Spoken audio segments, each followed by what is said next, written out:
Ya, Oke, Bu Rosita, saya izin memulai, nggih. Ya, monggo Bu Amelina langsung eksekusi saja. Nggih. Nanti ini saya record, kemudian recordingnya nanti hasil recordnya saya taruh YouTube dan bisa diulangi lagi untuk keperluan misalnya apa namanya ada yang perlu masih bingung bisa diputar kembali. Jadi saya mulai. Bismillahirrahmanirrahim. Assalamualaikum warahmatullahi wabarakatuh. Waalaikumsalam. Alhamdulillahirrabbilalamin.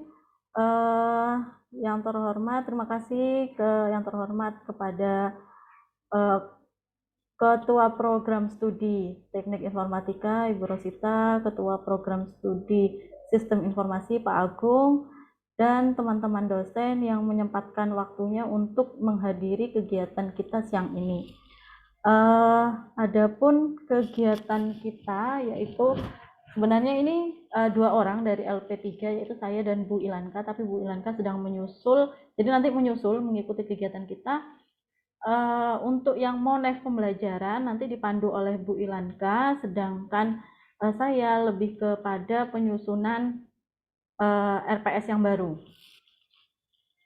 Sebelumnya tadi kenapa saya bertanya tentang kurikulum, karena kurikulum ini terutama terkait CPL dan mata kuliah, pembobotan mata kuliah itu diharapkan pada RPS yang baru itu sudah selesai, dalam artian CPL yang banyak itu sudah diringkas sehingga kita semester ini bisa mulai mengukur ketercapaian CPL. Jadi CPL yang ngapunten untuk Pak Agung, SI ini harap diringkaskan lagi sehingga maksimal ada 11 CPL untuk bisa dibikin RPS-nya semester ini. Nah, kalau yang TI itu sudah membuat pembobotannya, nggih. Saya izin share screen, jadi dikirimkan oleh ini hasil kerjanya Bu Lintang dan Pak Hardian. Jadi ini ada 10 CPL yang mana setiap CPL-nya ini kok terlalu besar.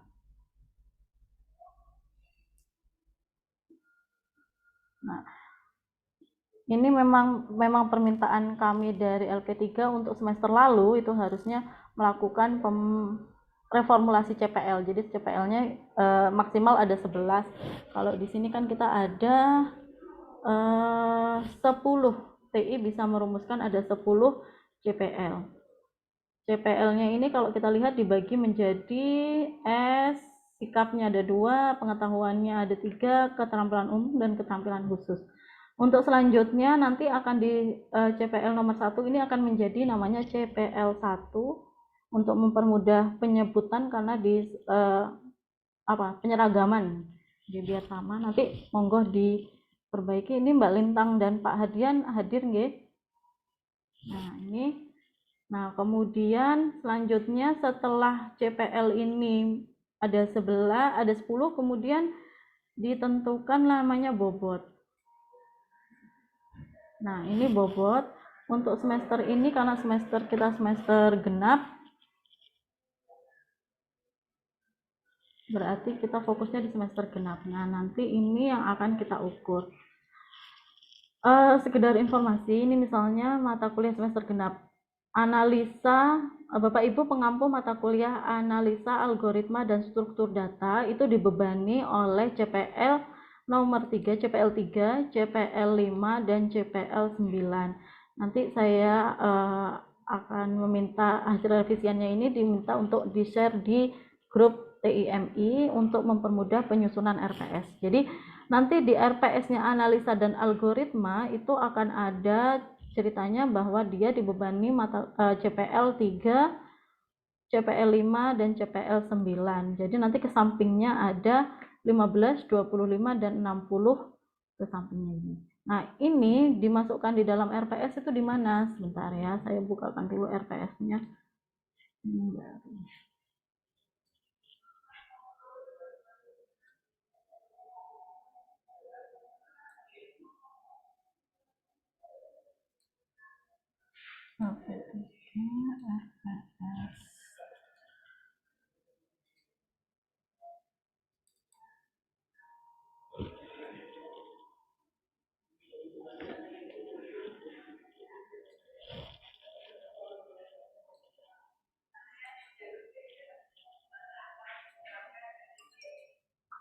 Oke, ini adalah RPS, template RPS yang baru. Nanti mohon menyesuaikan template ini karena template ini sudah kami susun dengan harapan mempermudah pengukuran CPL-nya. Apakah terlihat RPS-nya? Ada tulisannya logo program studi? Terlihat, Bu. Iya, Bu, Terlihat. Oke. Terlihat. Oke, jadi nanti Bapak Ibu mohon mengisikan template ini mulai dari logonya dimasukkan, mengikuti yang lama, RPS yang lama bisa juga, cuma nanti kalau ada beberapa halaman yang tidak sesuai, tidak masalah sebenarnya. Jadi keterbaruannya apa di CPL yang terbaru ini? Kami di RPS yang baru terutama perbedaannya adalah di bagian ini. Jadi CPL yang kita masukkan tadi, misalnya CPL mata kuliah analisa, berarti CPL-nya ada 3 di bagian atas ini. Kemudian CPMK di bawahnya ini adalah turunan dari CPL. Jadi CPMK langsung dituliskan di bawahnya ini. Kemudian di bawahnya langsung dituliskan sub CPMK. Sub CPMK ini yang dahulu kita kenal sebagai KAD. Untuk penyebutan KAD selanjutnya akan kami sebutkan sebagai sub CPMK. Nah, di bawah ini baru yang bobot yang kita ambilkan dari Excel tadi, bahwa bobot mata kuliah analisa tadi kan ada CPL 3, CPL 5, di sini jadi tadi 5, 3, di sini 5, dan di sini 9. Nah, dengan bobot tadi kalau nggak salah 15, 25, sama 60. Jadi yang dari Excel tadi itu diletakkan di bagian bawah ini.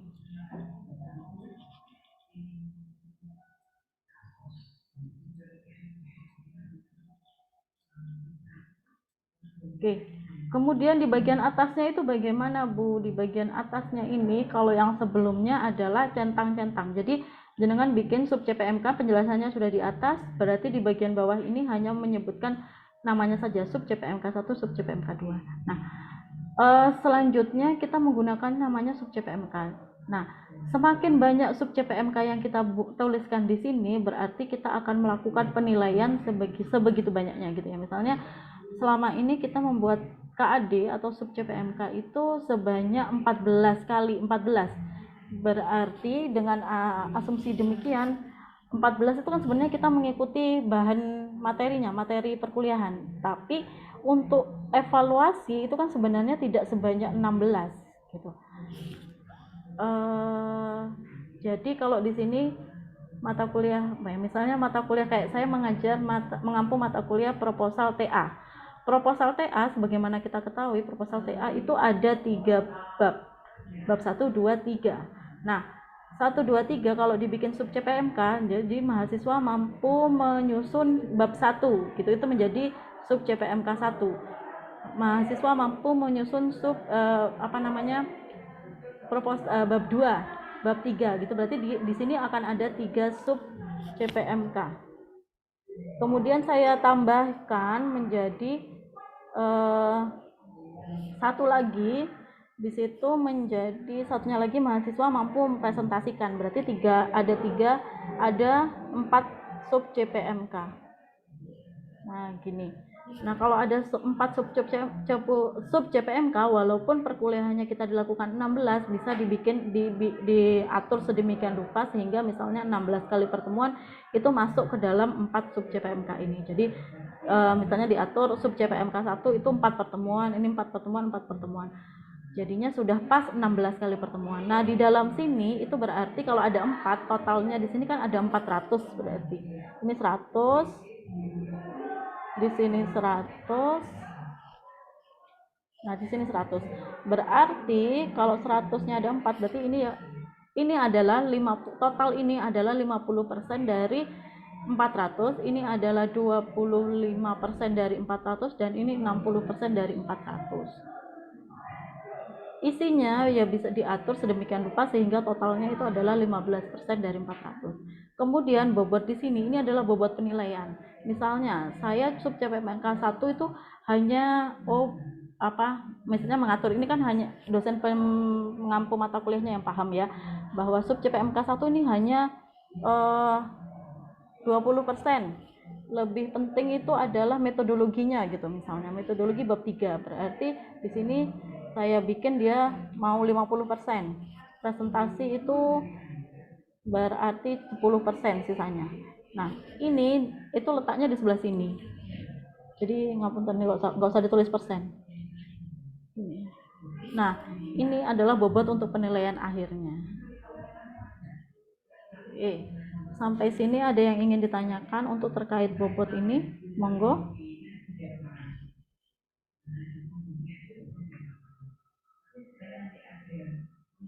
Jadi evaluasi itu kita lakukan per sub JPMK. Jadi kalau setiap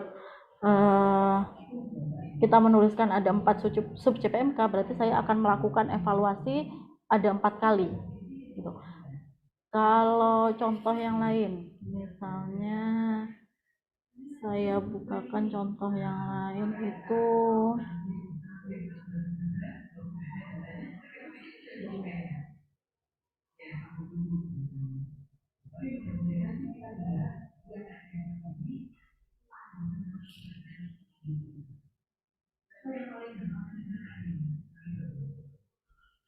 ngapunten sebentar.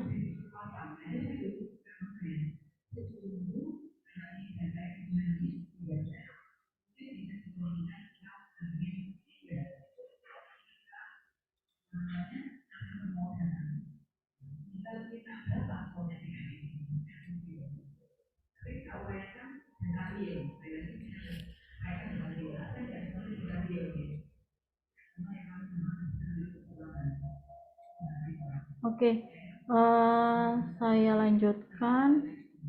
Ini contohnya punya pada saat mengisikan kesia ya. Pada saat mengisi kesia itu seringkali saya menemukan bahwa dosen itu tidak mengisi sampai bagian bawah ini. Padahal kalau tidak diisikan bagian bawah ini, penilaian CPMK-nya tidak bisa dilakukan, penilaian sub CPMK-nya. Jadi kalau kita ini saya semester lalu ya, semester lalu penilaian itu nantinya semester ini kita akan melakukan penilaian berdasarkan sub CPMK. Jadi penilaiannya adalah seperti ini, karena saya membuat ada 8 sub CPMK, ini sub CPMK ya, ada 8 sub CPMK, berarti saya akan melakukan penilaian itu sebanyak 8 kali. Bobot di atas ini itu adalah bobot yang ada di dalam tabel.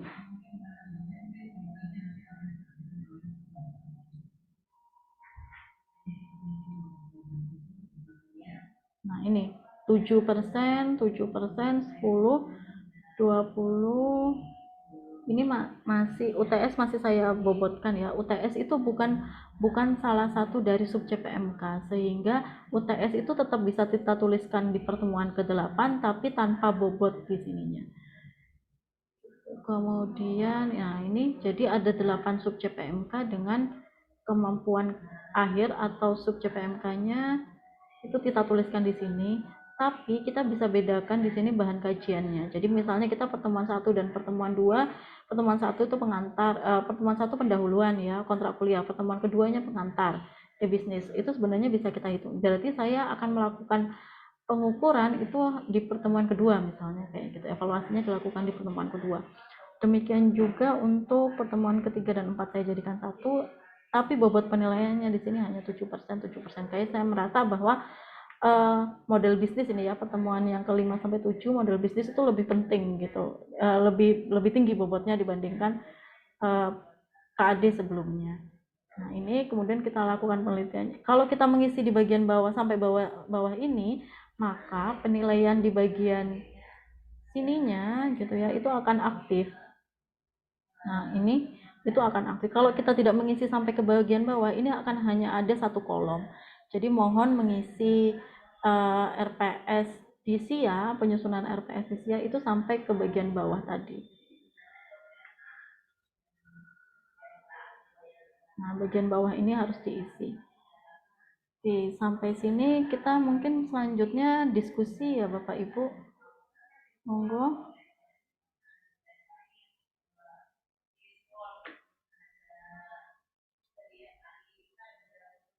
mengajukan RPS untuk setiap mata kuliahnya, walaupun itu kita nggak tahu ya di dalamnya ada upgrading atau tidak begitu. Jadi honor RPS itu termasuk salah satu yang cukup besar untuk anggaran pokoknya universitas. Jadi sekilas infonya demikian. Jadi gitu Ya, Miss siap. Beb, Anda tidak sendirian Miss Beb, semuanya juga begitu. Mungkin gimana Pak Jadi Ilham? bertanya, Kak. Ina. Baik, Assalamualaikum warahmatullahi wabarakatuh. Waalaikumsalam warahmatullahi wabarakatuh. Iya, mohon izin saya sudah memantau